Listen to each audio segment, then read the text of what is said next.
Welcome back to Busted Open. Doug Mortman, Dave LaGreca, Titus O'Neil. There it is. Welcome aboard. How are you doing, man? How are you enjoying the experience? Yeah, I'm definitely enjoying the experience. More so this time around because I'm actually on the Wrestlemania card, and I get an opportunity to compete in an arena in which I've won a championship before. I won my first ever national championship with the Florida Gators. Very cool. At the Superdome, and so for me, it's like everything's coming full circle. It's the 30th WrestleMania, hosted by one of the biggest icons in all of entertainment, period, Hulk Hogan. And I get an opportunity to go out there and represent in a match that's signifies really to me what the WWE is all about. It's larger than life, and you can't get much larger than Andre the Giant. That's true. You know, it's funny. You talk about a national championship being part of a team. You're not a team player. I mean, you know, what you've been doing with Darren Young. I was a team player before I got here, but I'm definitely not a team player now that I'm here. But we've seen that even with that team, and even as that team did well with the primetime players, you kind of shined, and we knew that you were going to be a superstar that was going to take it to the next level. Yeah. Well, I like I say, I tell people ask me all the time, you know, what's the difference between me and Darren? You know, honestly, time will tell. I think Darren's a hell of a competitor in the ring, and I think one of the reasons why we were paired together is because of his ability in the ring, as well as my ability to kind of create promo-wise and stuff like that. We just complemented each other very, very well. But as I said in my promo, I've been winning my entire life, and I look forward to doing that as a singles competitor too. I kind of like the wide-ranging ability of Titus O'Neil because you can be funny. You know, you can do interviews. You could do promos. Very good in the ring. I think you have a nice ceiling there. And you also have, you know, you mentioned the championship. Your athletic background, it's not like you just played college football. No. You know, you were on one of the great college football teams of all time. Yeah. So you understand also what it's like to be on top and to try to stay at that level, which you guys did. So, you know, when you look at yourself and you say, okay, well, where am I going to go in this business? You got to feel good that you have the whole pack. You have the full tool set. Yeah, I'm not.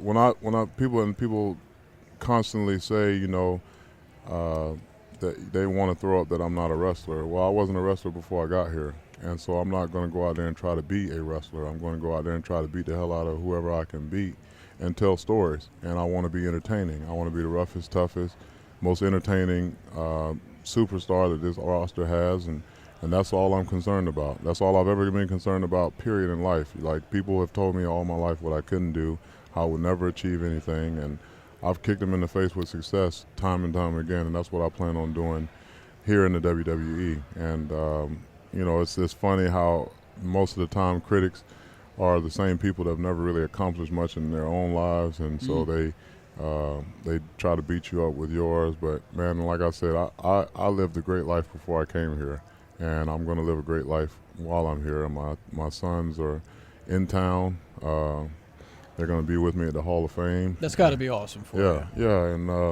and that's, like I say, my life is great, man. I live in a beautiful home. I live in the same house I lived in before I came here, and I'll live in the same house when I leave.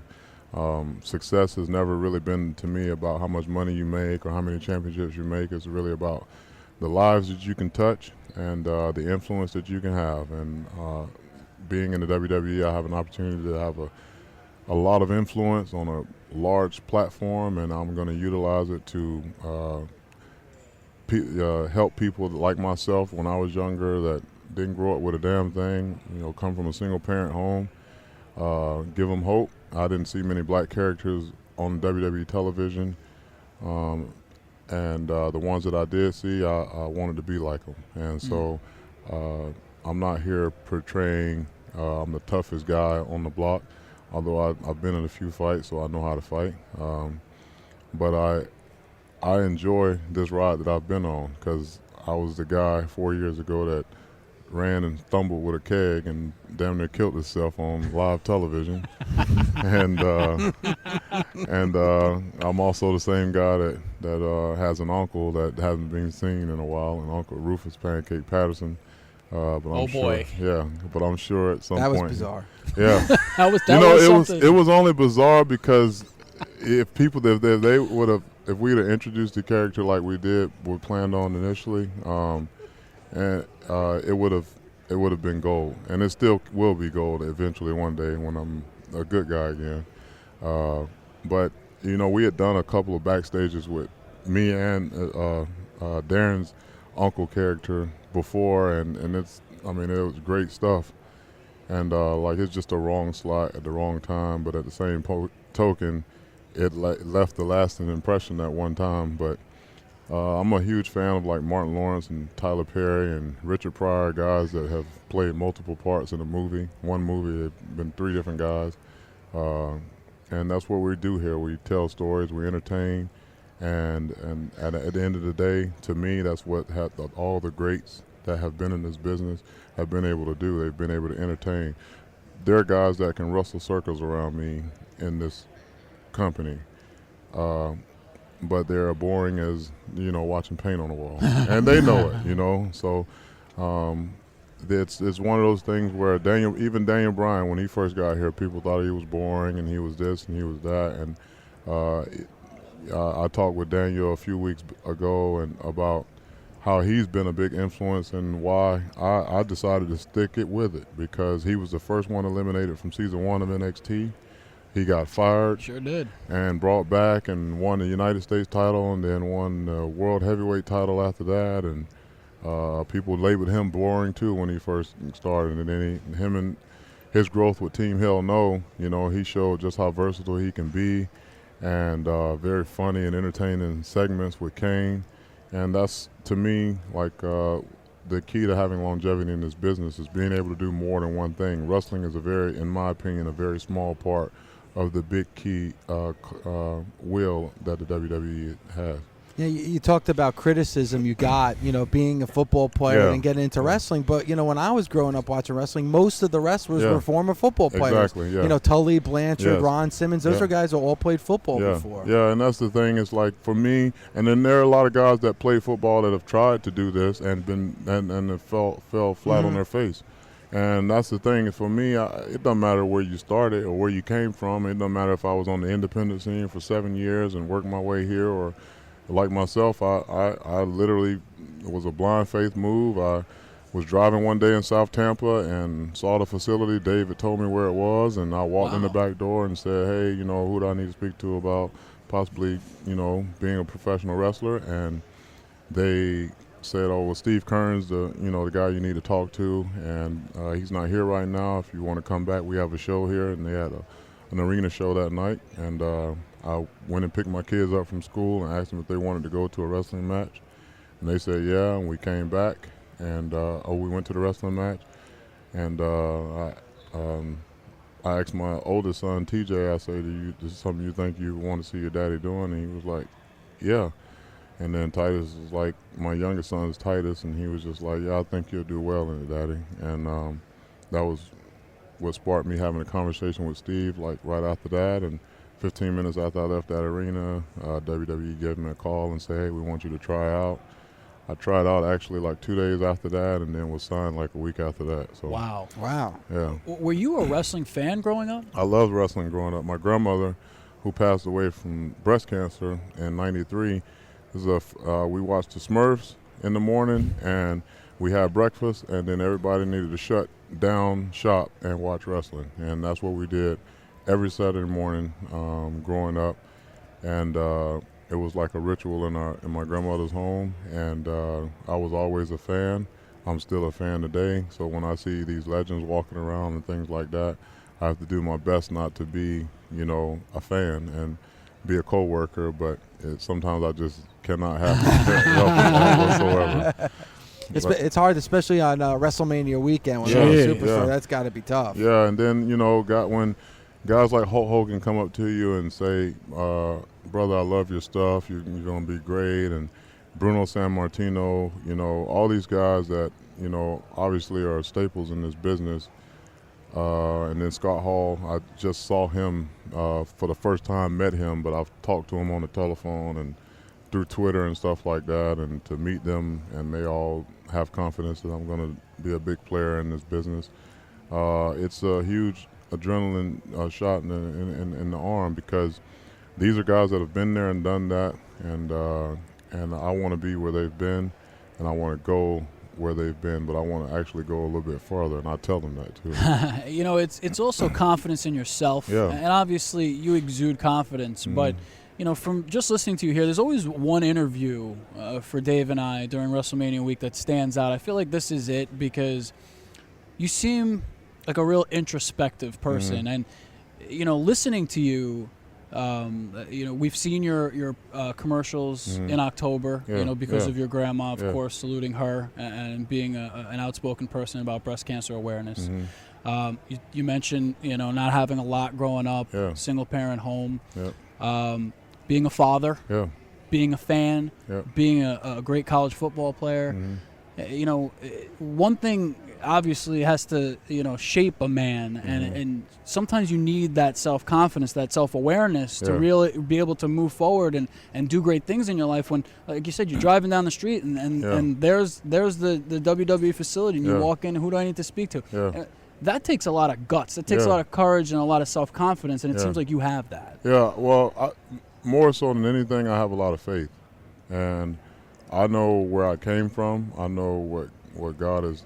I mean, I'm not ashamed to say that I believe in God, and I attend church, and I know where my blessings come from, and I know what my responsibility is as a man. And my responsibility as a man is that when I was a young man and that didn't have anything, there were people that invested in me from all walks of life, all colors, all nationalities, that didn't know me from anything, and they invested in me.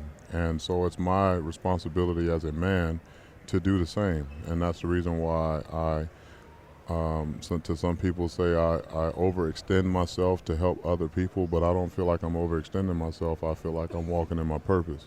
And I think that anybody with any influence whatsoever should use that influence. People mistake, in my mind, people mistake where the true power is. It's not in money. There are a lot of people that have tons of money that have no power whatsoever because they don't have any influence. There are successful businessmen out there that give money to charities, just write a check, but they never really make a presence to whatever it is that they're doing. For me, I write the checks, and I also am making a presence whatever school I go to, or with the breast cancer awareness thing. I feel like people receive it a lot more genuinely when they actually see you do care, because you're actually there for whatever cause it is that you're there for. So I'm blessed beyond my wildest dreams, not because I'm a WWE superstar, but because I get to live a life in which many told me that I would never be able to live. And if I wasn't here in the WWE, I'd still be successful. I'd still be, like I say, living in the same home, driving the same car, still wearing tailor-made clothes, because I've been put into a position for a reason, and it's not just to be a WWE superstar or a film star or action star. It's really to help as many people as I possibly can, and that's why I continue to be blessed, because that's my number one objective, is to go out and motivate people. As if you follow me on Twitter or Facebook or whatever, my messages are very consistent, because that's truly what I believe. I get up in the morning, and whether I'm sore or tired or pissed off because of something that happened at work, I got to get up and go again. You know, you were there during the whole time when Darren Young, you know, came out and made that announcement. Mm-hmm. You know, a surprise. I mean, to us as fans, especially how it came out.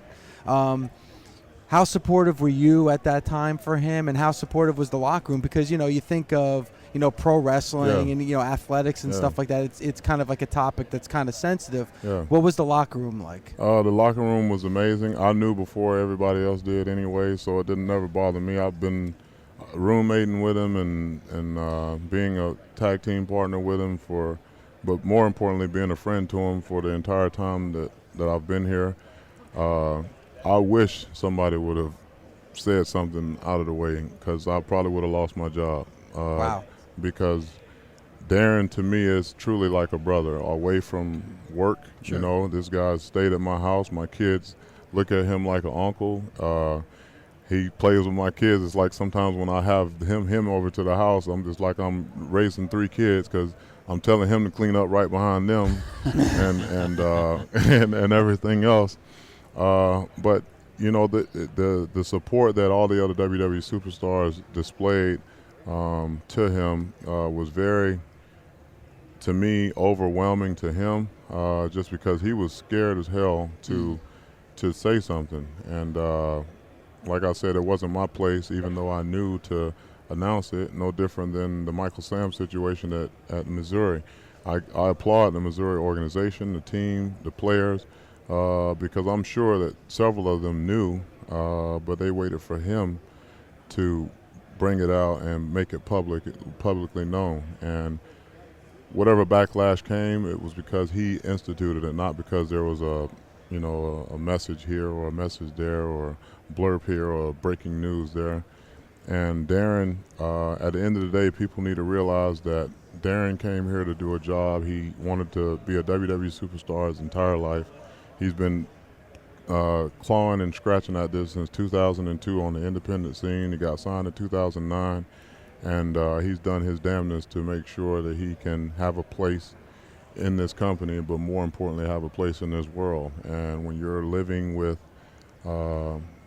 in some people's eyes, a secret, and you're scared, that you won't be able to live the life that you've been living, that's a lot of pressure. But now, like I told him before he announced and after he announced, more importantly, you have an opportunity to go out and be worldwide influence in a lot of ways and promote change and change in people's mindsets. To me, I could care less what your sexual orientation is, your color. I tell kids, me and him went and spoke at different schools together.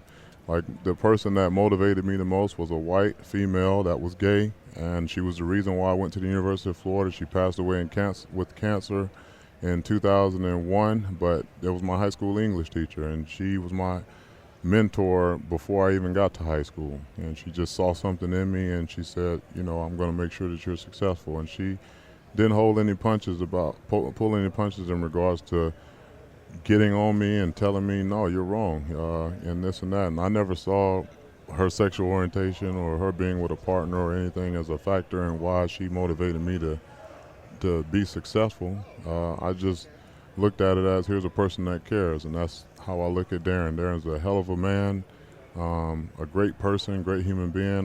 Like I say, I love him dearly, like a brother.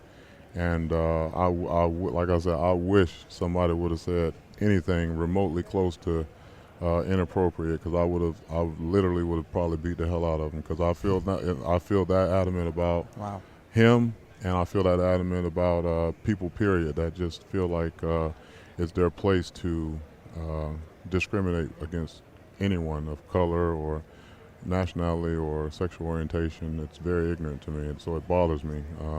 Some of the times we get tweets and stuff like that that are very inappropriate, and I just block them, because I know there are a bunch of internet thugs that can't fight their way out of a wet paper bag.